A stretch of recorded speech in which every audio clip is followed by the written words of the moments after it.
Hello guys, welcome back to my YouTube channel. In this video I'm going to show you how to fix cannot connect to App Store try. So guys, you can easily fix this problem. So let's start without wasting any time.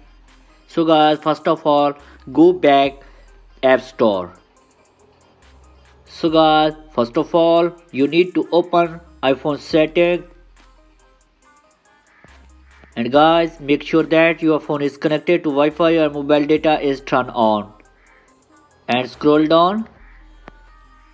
Now tap on General.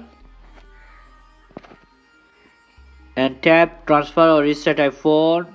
Tap Reset. Tap Reset Network Settings. So guys, follow the two steps. So guys, last method, then restart your device, solve your problem. So guys, hope you like this video. If you like this video, please do subscribe, comments and share. Thank you.